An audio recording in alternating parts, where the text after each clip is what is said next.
네, 여러분 반갑습니다. 오늘 2024년 1월 9일 화요일 공부를 해보겠습니다. 오늘은 충극에 관한 내용입니다. 오늘 오전 수업하면서 이 부분이 조금 걸려서 제가 조금 정리를 하고 넘어가야 되겠다 이런 생각이 들어서 여러분들하고 좀 생각을 같이 해보려고 일단 영상을 찍어 봅니다. 보통 우리가 흔히 이야기하는 것 중에서 이 충을 이야기할 때 천충지충 이런 표현을 많이 쓰죠. 그래서 요거를 천충지충 하지 않고 보통 천극지충이라 하기도 하고 요렇게 용어를 쓰죠. 그죠? 충자 자체는 우리가 보통 간체로 하면 이제 이렇게 이수변에 이 가운데 중자를 쓰기도 하고 또 번체 같은 경우는 이제 물수변이 들어가기도 하거든요. 물수변이 들어가기도 하고 또는 그 중자를 가운데 넣어 가지고 요렇게 해 가지고 이 충자를 쓰기도 합니다. 인제 요런 식으로 이제 좀 섞어서 쓰기는 하는데 인제 좀 이게 인제 이수변을 쓰는 경우는 현대에서는 이수변을 많이 쓰긴 하는데 어쨌든 이런 관계에서 충을 갖다가 이야기를 하는데 이 천충지충이라는 용어를 이렇게 붙여 쓰는 것은 옛 서적에는 없습니다. 이런 말은 청충지충, 청극지충 이런 용어들 자체가 없거든요. 붙여 쓰지는 않는데 그래서 이거를 좀 생각을 해 봐야 됩니다. 실제로 제가 인제 뭐 수업할 때나 이럴 때는 "천간은 뭘 보라." 하냐면 그냥 "극을 봐라." 이렇게 이야기를 하고 지지는 이제 관계에서는 인제 충작용이 들어가죠. 충작용이 들어가는데 이 천극지충이라는 용어로서 뭐 그냥 설명을 하고 제가 넘어갑니다. 근데 따지고 보면 지충에서도 천간의 이 작용에서는 이 상반된 이 작용이 있기 때문에 이제 그 지지에서 충이 일어나죠. 우리가 이 지지는 방을 가지기 때문에 방을 가지기 때문에 동서와 남북이 전반적으로는 반대의 기운이 있으니 이것의 관계에서 우리가 인제 충을 봅니다. 그래서 180도 요렇게 반대되는 작용에서는 지지의 지충이 생기죠. 지충에 대한 이야기는 이제 인제 뭐 연애사편도 있고 많이 설명이 되어져 있습니다. 정의를 많이 내려져 있죠. 좌우충 뭐 이런 식으로 다 되어져 있습니다.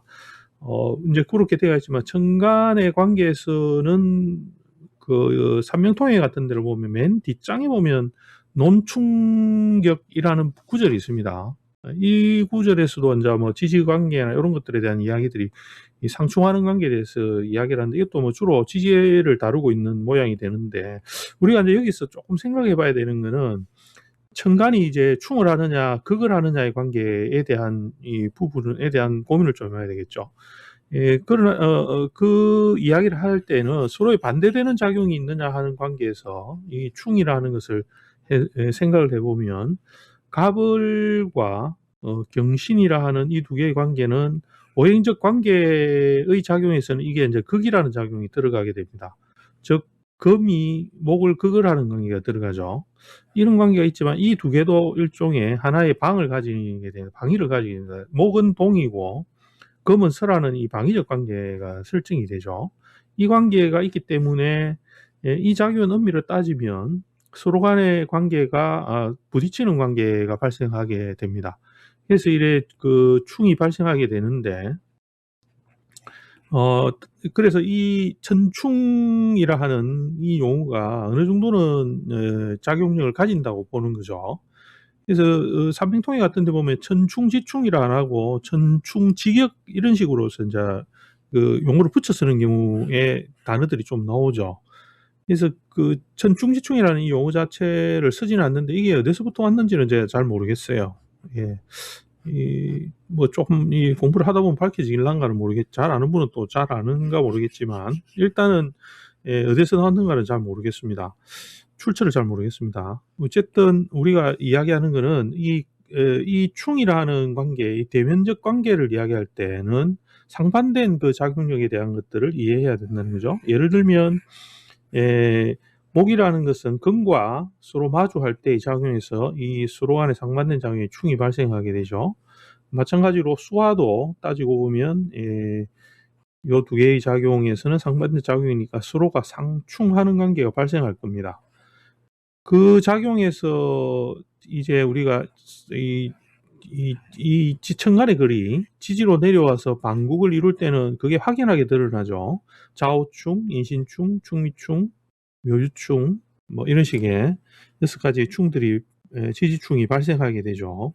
예, 그런 관계로 본다 하면 층간의 갑이나 경은 관계에서 서로 관계가 서로 상충하는 관계가 아마 설정이 될 겁니다. 그래서 요런 관계에서는 우리가 이게 극이라는 작용이 엄밀하게는 강하게 작용을 하고, 칠충이라는 작용이 생기게 되겠죠. 이거는 이제 6번째에서는 합을 하고 7번째에서 극을 하는 것으로 일종의 이 살과 같은 작용을 하는데, 이 작용에 의해서 우리가 이제 이걸 평관이라는 즉 극한다는 개념으로 이제 들어가게 되는 거죠, 그죠? 예, 극을 한다라는 개념으로 들어가는데, 이게 그냥 요렇게 상대적 관계에서는, 목과 금의 관계에서는 서로 충돌하는 관계로서 이해를 하는 것도 틀린 것이 아니라고 봅니다. 그래서 실제로 우리가 쓸 때는 이게 이제 극작용이 좀 심하게 되는데, 그러나 우리가 일방적으로 당하지 않거든요. 일방적으로 당하지 않는다는 거는, 예를 들어서 병화가 있다 이러면 임수가 와서 평관의 작용으로서 이거를 극을 한다고 가정을 하고, 살의 작용을 한다라는, 이 극을 하는 작용을 한다 하더라도, 병화의 작용에 의해서 임수가 상대적 관계에서 임수의 작용을 변화할 수밖에 없다라는 이야기가 되는 거예요. 그래서 이거는 서로 간의 상대적 관계에서 일종의 충작용을 통한 작용이 일어날 수밖에 없다라는 것을 암시를 하는 거죠, 그죠? 마찬가지입니다. 갑도 경, 을도 신, 이런 관계들은 전부 다 목이나 금의 작용이 동등하게 서로가 마주하여서 일어나는 서로 간의 변화를 예고하는 거죠, 그죠? 그래서 경금이 극을 한다 해서 갑목만 이게 극을 당해서 없어지고 이 작용이 아니고, 경금도 갑을 봄으로 해서 경금의 변화도 같이 봐줘야 되는 거죠, 그죠? 그래서 이런 관계성에서 이 천충이라는 것의 용어가 틀리다는 것이, 이것을 쓰지 않아야 된다라고 하는 것은 좀 문제가 있는 것이라고 봅니다. 그래서 보통 우리가 천충지충이라 이런 용어를 많이 쓰기도 하는데, 이런 것들이 뭐 무조건 쓰지 말아야 된다, 천극지충으로 해야 된다라고 하는 것도 틀린 거라고 보입니다. 이게 좀 복잡하죠, 그죠? 그럼 어떻게 해야 되나 이렇게 하는데, 그러면 우리는 정리를 하면, 천간은 상대적 관계에서 목이나 급의 관계, 수화의 관계를 크게 봤을 때는 이 대면의 관계에서는 서로 상충되어져서 작용하는 작용성이 이미 있고, 그 안에서는 이 극의 작용을 통해서 변화시키는 작용 등이 이제 있다라는 것을 우리가 관찰하면 되겠죠. 극을 하게 되는 이유는, 극은 곧 생을 하는 이 단계가 발생하기 때문에, 목이라는 것은 급의 극을 받으면서 변화하게 됩니다. 극을 받는 작용이 다음 단계로 넘어가는 작용을 하겠죠, 그죠? 화로 이렇게 넘어가고, 화는 다시 금을 극해서 금이 수로 가고, 술은 다시 화를 극해서 토로 가고, 토는 다시 술을 극해서 목으로 가고 하는 것을 무한 반복함으로써 상생하는 작용을 서로 하게 됩니다. 그래서 이제 이런 작용이 이제 보태졌기 때문에, 간지작용 안에서는 이 극의 작용이 이 변화의 모양을 나타낼 때, 행하는 작용이죠, 그죠? 행하는 작용을 나타낼 때는 이 극이 이제 보태져서 나타나게 되는 거죠, 그죠? 큰 의미로 보면 수와 목금의 구조 안에서 서로 그 작용에서 상충하는 관계가 이미 발생을 하고 있고, 그 관계를 우리는 천충지충이라 이렇게 이제 크게 봐도 크게 틀린 부분은 없다, 이렇게 정의를 할 수 있겠습니다. 그래서 이런 부분은 좀 용어적인 부분이기도 하고, 또 관계성에서 사실 우리는 좀 이렇게 좀 어려움을 많이 겪죠. 그러나 이제 뭐 어쨌든 정의 내리기로는, 기본적인 우리 관계에서는 어쨌든 원이 찌그러졌네. 이 관계에서는 목이라는 것과 금의 관계는 서로 변화의 그 작용력은 동등하게 가지게 되죠, 그죠? 금은 목을 갖다 변화시키려고 하고, 목은 금을 변화시키려고 하는 작용으로 작용력을 주게 될 수밖에 없고, 예, 그런 관계를 이해함으로 해서 서로 간에 상충하는, 서로 반대 작용이 작용력을 주는 관계로 보게 되는 것입니다. 요렇게 정리를 하면 되겠고, 용어는 실제로 뭐 충이라든지 뭐 이런 작용을 설명하는 방식은 많이 있습니다. 뭐 예를 들어서 진과 술이 이렇게 부딪힐 때는 이거를 갖다가 이 천충지격 뭐 이런 식으로 해서 정관과 지지가 모두 다 이 격돌해서 일어나는 작용으로서 이야기하는 경우도 또 있거든요.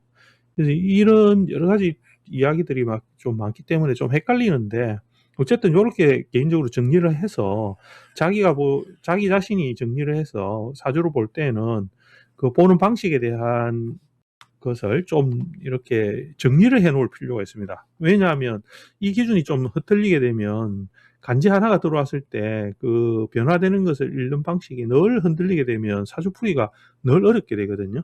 그래서 뭐 예를 들어서 간목이 들어와 가지고 이렇게 사주 안에서 경금이 있다 이렇게 해 버리면 이거는 서로가 상충의 관계가 발생하게 되죠. 그죠? 정간의 관계에서 상충. 그러나 일반적으로 갑이 극의 단계를 받는 것은 경금이 갑을 극을 하는 관계가 이렇게 됩니다. 그래서 있는 것이 인제 오는 것을 갖다가 이렇게 충을 극을 함으로써 갑목의 상태를 변화시키는 것은 인제 좋지 않다. 뭐 보통 이렇게 인제 이야기를 하는데, 이 작용 안에서 갑이 이렇게 들어옴으로 해서 경금이 그냥 일방적으로 갑을 그냥 극만 하고 마느냐 하면 갑의 상태가 경금에 의해서 변화되는 거죠. 변화될 수밖에 없고, 그것은 상대적 관계에서 요렇게 작용을 주기 때문에 그 관계가 일어날 수밖에 없는 거죠. 그죠? 예, 고런 것들을 이해를 하게 되면 이 충극이라는 이 작용도 결국은 어떤 논리로서 이루어지는가 하는 것을 이해할 수 있을 것입니다. 예, 이게 다소 좀 어렵죠. 정리가 안 되는 내용이긴 한데, 많은 사람들이 좀 혼동을 많이 가지고 있는 부분이기도 한데, 제가 뭐 깔끔하게 정리를 해 드리지는 못한 것 같지만은 생각을 해볼 수 있는 이런 단서만 제가 드리도록 하겠습니다, 오늘은. 예. 좀 복잡하죠. 그죠? 예, 생각할 것도 좀 많고. 어쨌든 간에 천중지충 이런 용어는 잘 안 나옵니다. 예, 고런 것들은 잘 옛날 책에는 잘 없습니다. 한번 찾아들 보십시오. 제가 뭐 못 찾아서 그러는가 모르겠지만 제가 본 바로는 그런 용어들은 없는 걸로 알고 있습니다. 하여튼 혹시 보신 분들은 댓글에 남겨가 "아 여기 있네요." 이렇게 이야기를 해 주셔도 좋겠습니다. 하여튼 그렇고, 오늘은 이 충격에 대한 이야기로 한번 간단하게 정리를 한번 해 봤습니다. 예, 여러분들 저녁 시간 잘 보내시고 내일 또 다른 주제로 또 만나 뵙도록 하겠습니다. 예, 편안한 저녁 시간 되세요.